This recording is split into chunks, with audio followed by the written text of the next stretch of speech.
The Southern Poverty Law Center has been accused of funneling money to the very hate organizations they claim to be fighting against.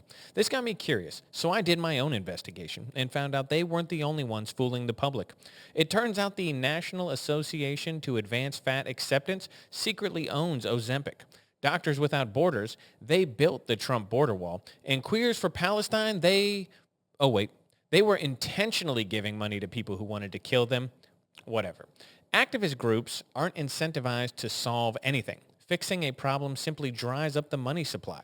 So an organization claiming to fight hate while secretly funding hate comes as no surprise to me. Just an organizational Jussie Smollett. I'm Tyler Chrestman. Welcome to the Chrestman Conversation.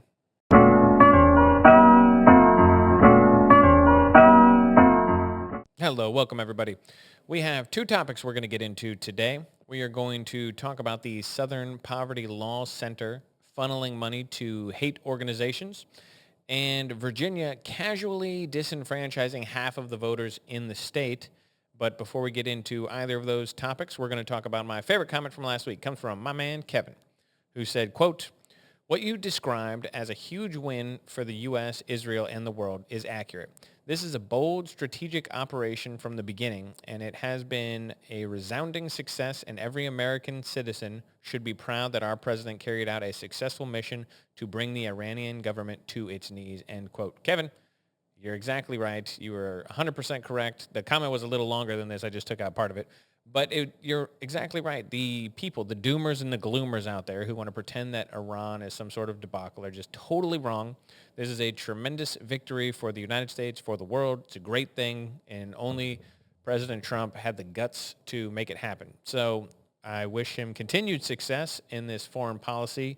It is clearly the thing that he does better than anything else. Anyway, thank you for the comment.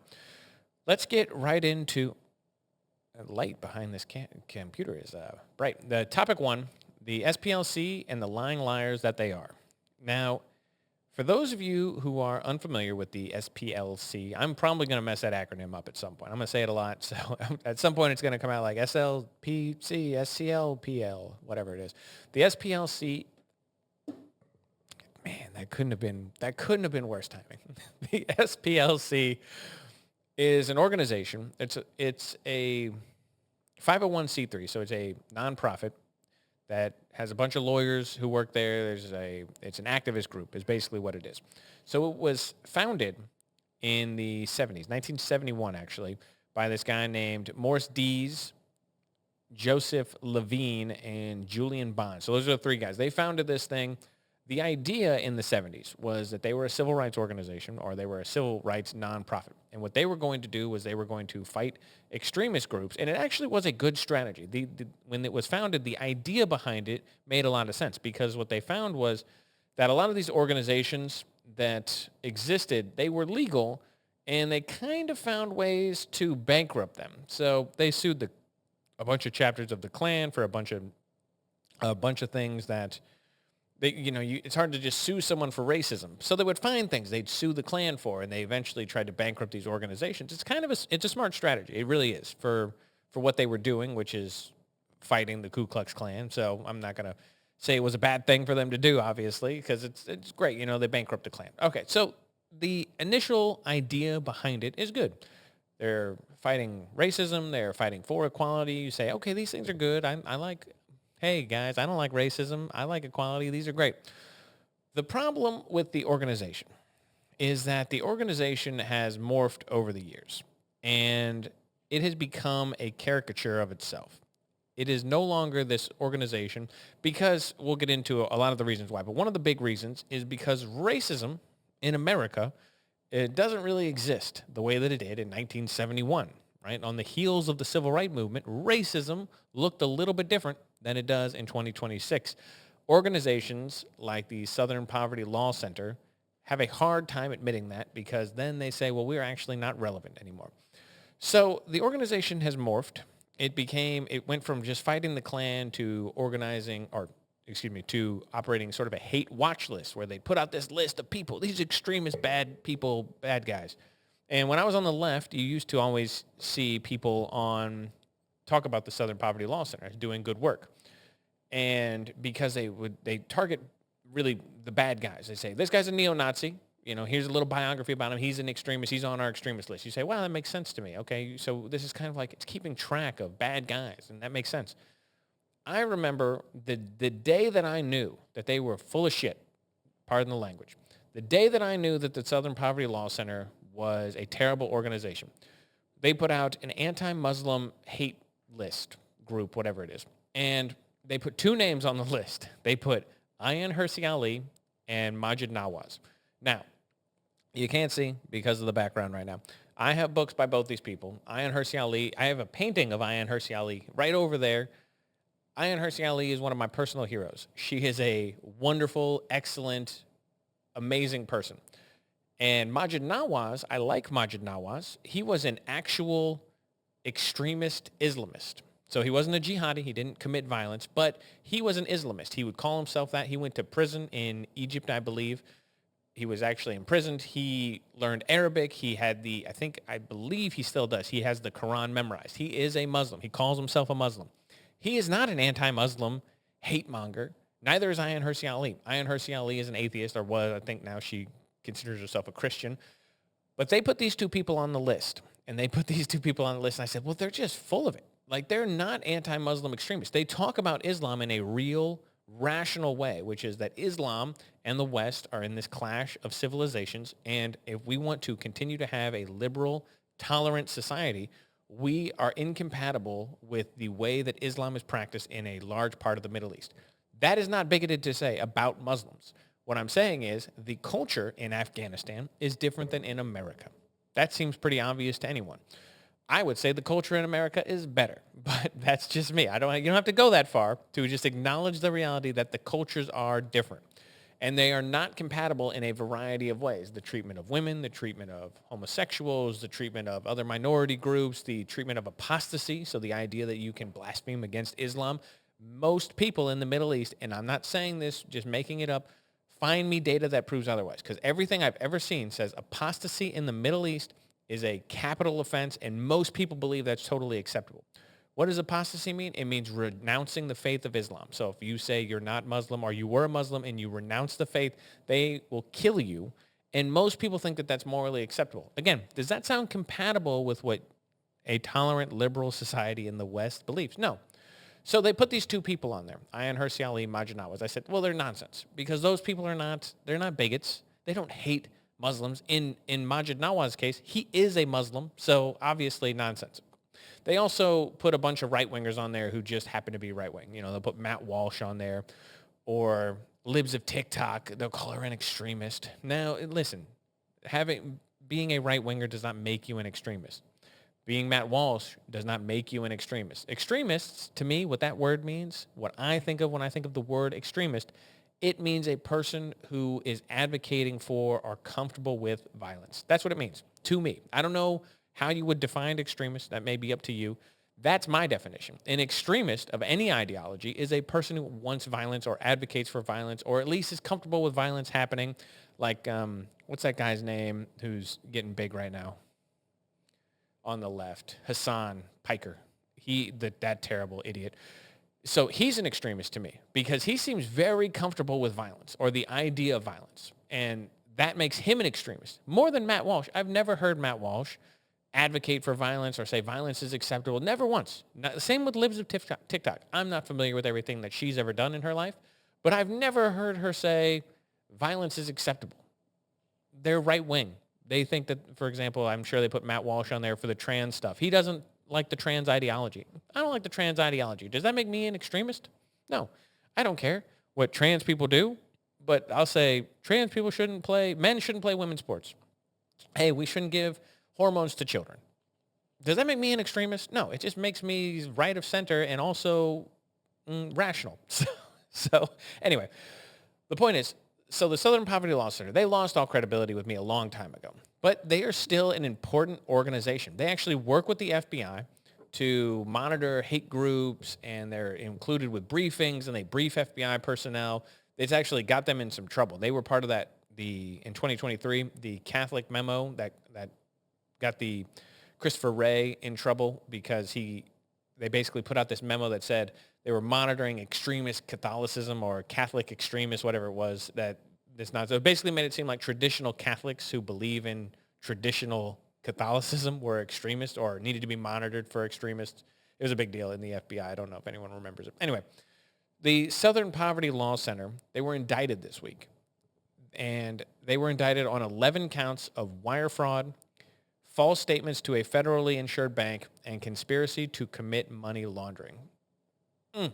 Breathe it in. It is absolutely sweet comeuppance for the Southern Poverty Law Center. So the allegations, as I understand them, are basically that for 10 years, or 9 years really, so from 2014 to 2023, 10 years, the SPLC gave more than $3 million to individuals that were associated with violent extremist groups. Now, before we get into the how, who, what, where, when, why, all that good stuff, the defense has already come out and they have said, well, listen, yes, we did it. We did these things. But it's not illegal. We weren't misrepresenting what we were doing. We weren't actually attempting to fund the extremism. What we were doing is paying informants to give us information about the groups. Give me a pause here, just for a brief second. Think about this. This is a nonprofit organization. They are not law enforcement. They may work with the FBI, but they're not law enforcement. They have no arrest power. They can't indict someone. They can't do anything. Are you allowed to run a sting operation from your basement? Like if I went out there and I found some gangbanger and I gave him $10,000 and I said, feed me your information, I'm going to write a story about it. Am I allowed to do that? Can I just run a sting or infiltrate some hateful organization plotting violence? Am I allowed to do these things? No, of course not. You're not allowed to do these things. It's not my job to do these things. It's not their job to do these things.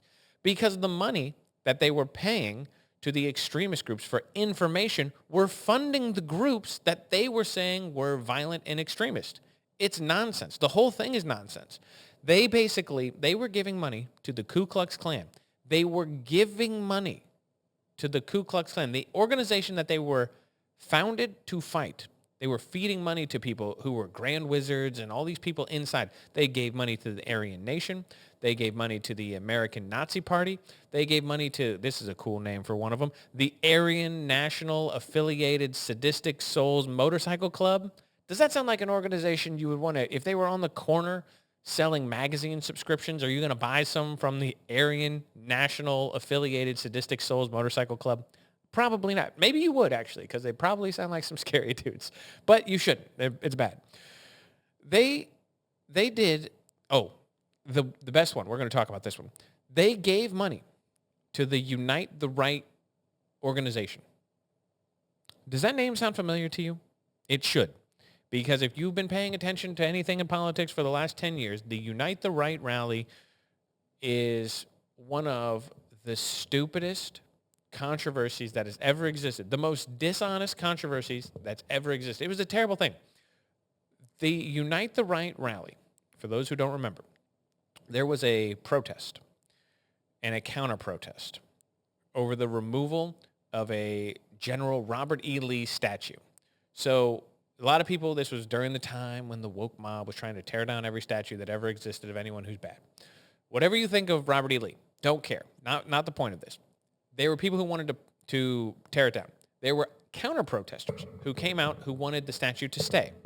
Then the counter-protesters were joined by a bunch of white nationalists in this group called Unite the Right. At this protest, there was violent clashes between protesters and counter-protesters, and then a guy drove his car into the protesters, a guy from the right.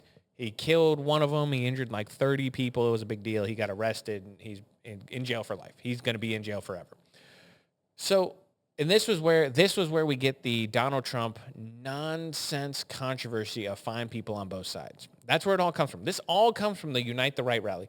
The Unite the Right rally was funded in part by the Southern Poverty Law Center. This anti-hate group funded what was one of the biggest flashpoints or the biggest examples of white supremacist hate in America, I don't know, in the last 30 years, one of the biggest examples. They were funded by the group that's pretending to hate them. Just let that sink in. Let the irony of the situation just wash over you. The Southern Poverty Law Center is a joke. This is a terrible thing. Someone died. Someone died at this rally. And the person that they were funding, who was part of the Unite the Right, he was getting money from the Southern Poverty Law Center. He organized the rally. He posted racist comments online, apparently at the behest of the Southern Poverty Law Center to sort of gin up controversy. And then he also organized transportation to bring white supremacists to Charlottesville for the Unite the Right rally with money given to him by the Southern Poverty Law Center. Now, let's just throw this out there. I'm going to say the word allegedly because I don't know this for a fact, but this is what's being reported. This is what is being reported. The New York Post had it. The New York Times talked about it. I don't know if they're even denying that these interactions or these transactions took place, but the Southern Poverty Law Center is funneling money to the very people they're claiming to hate. And it's ridiculous. Like this whole thing. They gave the director of the Aryan Nation $70,000. The director. What is it? Information is he providing you? He runs the organization. What kind of information are you getting from him? You're funding keeping it alive and well. If they don't have money, remember the whole point of the Southern Poverty Law Center was they sued the Klan to bankrupt them. Now they're giving them $70,000. What do you think that's going to do with an organization? If I had a club and we got $70,000, that club exists in perpetuity forever. How much money, how much expense do you think the casual meeting of the Klan incurs? You got to buy juice for the room. What are you doing? Rent a pool table? I don't know. I don't know what a Klan meeting looks like. Maybe it's more expensive than I'm aware of. I feel like $70,000 would go a long way to just making the club. It'd probably spruce up the clubhouse, that's for sure. The list goes on and on. A member of a neo-Nazi group was given $1 million. $1 million for what? For being a neo-Nazi? What kind of information is worth $1 million? I'll find something. Give me some money. Do you want me to just be racist? Like, I mean, it'd be a little uncomfortable. I don't want to do it on camera, but if you want me to just like go be racist for money, I mean, I'd take $1 million. There's a lot of things I would say for $1 million. I don't have to believe it. I'll just say it. You want me to go pretend to be racist for $1 million? I mean, for $1 million, I could pretend to be racist. That'd be fine. It's ridiculous. Like the idea that this organization that is out there for justice and equality and to fight racism is giving $1 million to a neo-Nazi. Neo-Nazis are scum, okay? I have no sympathy for them. I have no well wishes. I don't wish my enemies well. Remember what Donald Trump said? I don't wish my enemies well. I wish I did, but I don't. I have nothing nice to say about a neo-Nazi. Why are you giving him $1 million? What are you doing to me? This is crazy. What happens here, and you see this a lot, and we see it in all sorts of things. This is why, for example, California doesn't work as a state. When you have activist groups, the demand often outstrips the supply. What do I mean by this? So in this case, demand for racism is more than the supply. The Southern Poverty Law Center needs racism to exist. It is their whole thing. They fight racism. They fight bigotry. They're doing all these things. So if they were honest and they had to look around and say, yeah, racism is not really that big of a problem in America. America's actually, in 2026, America's the least racist country that's ever existed. They can't say that. So what happens? They have to just go out there and find racism. They have to go invent it. They basically look for it in the ether. Everywhere they look is racism. There's racism over here, racism over there. And in the most insidious case, they're funding racism. They're giving money to racism so that it can exist, so that then they can fight it. It's like they created a cardboard cutout of racism. They got a Klan. They cut them out, and they hold them up in the background. and they go, look at it, that Klan guy over there. And then, his buddies behind the bush shaking the Klan cutout. And they go, yeah, we're going to go fight that guy. That's what they're doing. That's what they're doing. The Southern Poverty Law Center is a joke. And I hope that they absolutely get destroyed for this. 100%. Because then, like I said, this is the problem in all of California. Everywhere you see activism, it just turns into graft. That's all it is. They're just looking for money. They want the money. They need the money. And so they take the money. They have like $800 million, $800 million this organization has. Where do you think that money's going?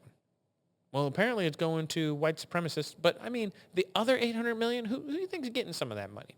How much do you think the CEO of Southern Poverty Law Center makes? You think they want that job to just fold up and go away? I bet they make a pretty penny. I don't know that for a fact. Maybe they make nothing. Maybe they don't take a salary. What do you want to bet that that's not the case? My guess is it's probably not the case. Anyway, let's hope that they absolutely lose all their funding and maybe some people actually get to go to jail for wire fraud, and that'd be great. Oh my gosh, watching them perp walked, watching these ingrates perp walked would be just icing on the cake. It'd be great. Anyway, let's move on to topic 2, no democracy in Virginia. Let's just take a moment of silence for the passing of democracy in the state of Virginia, the Commonwealth of Virginia. Virginia had a vote to redo their congressional districts. Now, it passed by a razor-thin majority, 51 to 49% of the vote. And this vote that they just had this week, it allows the Virginia legislature to redraw the maps, which they already did. And the maps, the map is to redo the congressional districts. The congressional districts are right now currently 6 Democrats and 5 Republicans. It's a very fair state. Actually, I want to show you something. Here, let me show you something. So right now, this is something I really like. This is the gerrymandering project report card, redistricting report card. This is from Princeton. Right now, if you look at Virginia, oh God, I'm glad that's Virginia. That would have been embarrassing if I clicked on the wrong state. So if you look at Virginia, and come on, show me what I want to see. Nope, that ain't it. Hold on, people. Let me find exactly how I get where I need to go. That's not what I need to see. How do I bring...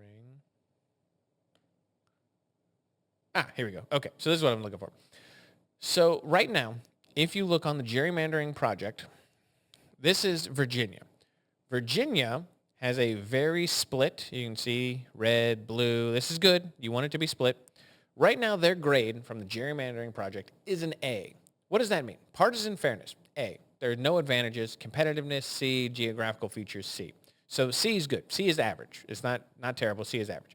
When you look at the partisan fairness, the wins for Democrats and Republicans are about in the middle, okay?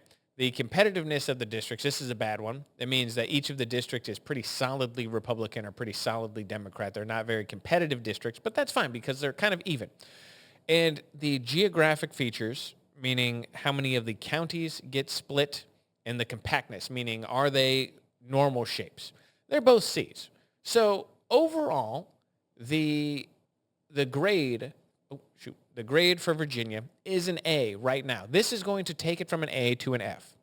This is going to disenfranchise. What are we doing here? This is going to disenfranchise all of the... Oh, that's why. This is going to disenfranchise all of the Republican voters. It's going to basically nullify the vote of 50% of the state. This is a nonsense, terrible thing to do. And people are cheering about it. They're acting like it's a good thing. Obama came out there. This is a victory for democracy. No, it's not. This is terrible for democracy. Gerrymandering is ridiculous. It's a stupid practice. And they want to pretend that Texas started this fight because Texas also gerrymandered. And Texas, they basically did it, and it's going to make it more Republican. It was already a pretty heavy Republican-leaning state, but it did make it worse. It's more partisan. I'm not going to deny that and say that it's only one way. But again, let's not pretend that Texas started the fight, okay? Let's, again, look at the map here, okay? So these are the report cards. What you notice about these red ones, these big Fs? Well, Michigan. Michigan is Republican. Illinois is Democrat. You got North Dakota, Democrat. Utah, Republican. Nevada's Democrat. Oregon, Democrat. All of these failures and then these ones are Republican down here, Republican. So there are Republican, there are Democrat states, there are everything in between. And I'm proud of my state, actually. It's pretty good. Everything is very good. Look at Illinois, okay? I want you to look at the Illinois congressional districts map. So J.B. Pritzker was out there. They rolled him out onto the stage, and he was saying that this is terrible. And in response to Texas, Illinois is also going to gerrymander. Dude, you can't do it anymore. Look at this. Look at the shapes that Illinois has in their congressional districts. What is this? I call it the sickle. They got this sickle that just cuts right through it. It basically goes from East St. Louis all the way up through the state just to get enough Democrat votes to turn this into a Democrat district. Same with this one. It goes from Rockford all the way to the west to Davenport to Galesburg and then down here in this little C-shaped thing. It's ridiculous. Illinois has an F, and an F. Everything is terrible. Not competitive districts, not compact at all. The county splits. So county splits is just literally what it sounds like. When your congressional district splits counties, which is not supposed to do. 32 of them. An A would be 2. They have 32 county splits in Illinois, and J.B. Pritzker wants to pretend that Texas started this fight. This is an older map than Texas. It's ridiculous. It's crazy. So let's get back to my notes here. So basically, Texas didn't start this fight, but Virginia took it on. In Virginia, they got it done. Gerrymandering as a practice is bad. It is a bad practice because it is not representative of the Democratic vote. Now, I'm not one of those people who says democracy is the highest good and it's the best thing ever and everything needs to be democratic. No, I don't believe that at all. I think way less people should vote, for example. But we do, in the system that we live in, it is important that votes are heard and counted in the same way, in that races are competitive, in that there's a fairness to it. I'm all for example, nonpartisan gerrymandering, where you try your best to keep all of the shapes with a relative same size and shape, and you do all these things. I'm all for it. I think it's a good thing. I don't like gerrymandering. I don't like it when Republicans do it, but Republicans didn't start it. Democrats didn't start it. Everyone does it. So I'm not going to say that this is all Virginia's fault. It's terrible what Virginia's doing, where they're taking an A state and they're making it an F state. I think that that's a terrible thing. But they're not the first to do it. So it's hard to just blame them. Really, a nonpartisan thing would be better, where you come out and it's Democrats and Republicans, and they have to come up with a system together that is fair. And basically, the gerrymandering project, if they were involved, you'd make it so that there's no county splits or very few county splits, and you would find a way to make all the districts have basically an equal number of people in them, and be shapes that you would find in a kindergartner's quiz. Okay? No sickly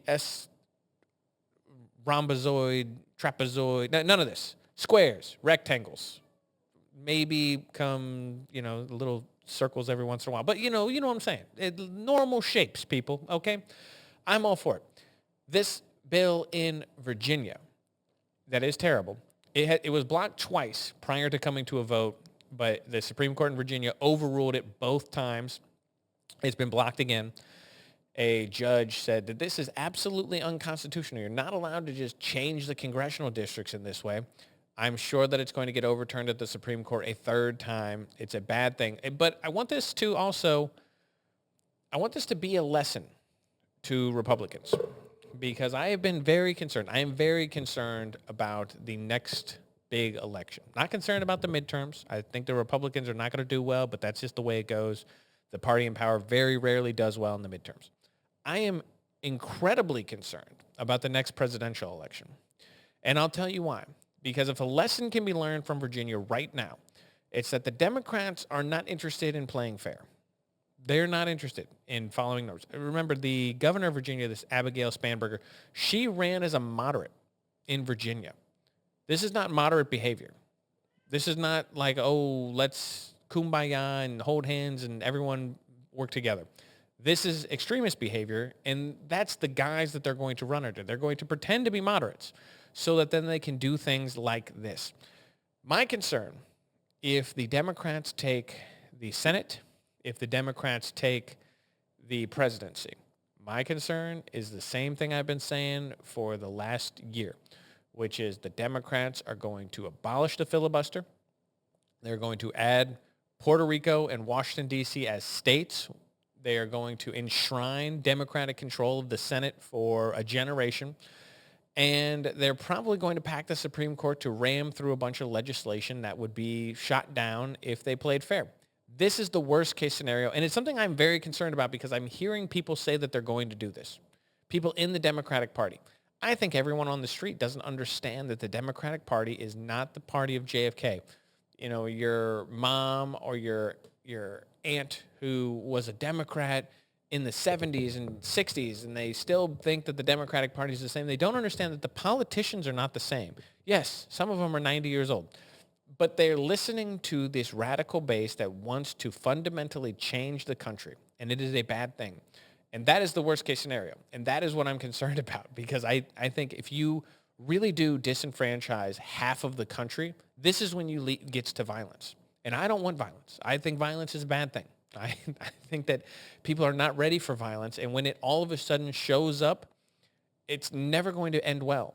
So when you say, well, we're going to make it so that the Republicans cannot win the Senate, we're going to make it so that we can cram through a bunch of legislation. We're going to get rid of the filibuster and rule by a simple majority. And we're going to do all these things when we pack the Supreme Court, which no one has done since a Democrat, 100 years ago. So it's like all of these things are terrible. And we don't want to do this. We don't want to go down this road. And I'm very concerned that Democrats don't understand this. It's the same way that they got upset with everyone for when Harry Reid abolished the filibuster for appointing federal judges. And Mitch McConnell said to him, don't do this. If you abolish the filibuster for appointing federal judges, it's going to come back to haunt you. And what happened? The Republicans managed to ram through multiple Supreme Court justices under Donald Trump because they said, well, you did it. What do you mean? You did it. You did this. And we told you it was going to happen. Well, now, yes, if the Democrats abolish the filibuster and add states, one day the Republicans might be back in charge, and then they can do it. But I don't want to live in the system that we rule by simple majority. It's a bad system. It's why the system is designed so that you need to come with some bipartisan legislation because you can't just ram through with 51 people. You do not want the tyranny of the majority. The tyranny of the majority is when 51% of the population can tell 49% of the population what to do. You don't want that. What you want is 51% of the population having to bring some of the other side in to get things done. That's kind of the way the system is designed. That's what the filibuster is for. It's so that Democrats and Republicans are forced to work together to pass legislation. It doesn't work like that because everyone just wants to fight and argue and do these things. But that is the system. That is why it's the way it is. It's supposed to be gridlocked. It's supposed to force you to compromise. Because if I just give you a pen and say, make whatever legislation you want, it can go to some dark places. So you're supposed to work together across the aisle and, again, kumbaya, strumming your acoustic guitar around the fire. That's the way it's supposed to work, people. It can be contentious. It doesn't have to be all friendly and nice and great, but you do have to work together. The Democrats aren't interested in that. They want to game the system so that Republicans cannot win. And when you disenfranchise people, bad things happen.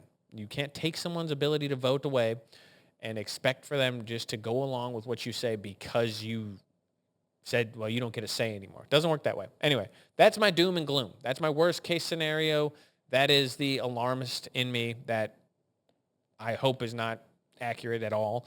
You never know, though. And like I said, that's my worst case scenario. That is what we're working towards in the next election. So anyway, we're going to leave it there for the week. As always, questions, comments, concerns, leave them down below. And if you have some especially insightful or funny comment, we'll read it on next week's show. Until then, I hope you guys all take care. Have a great week, and I'll catch you next Friday.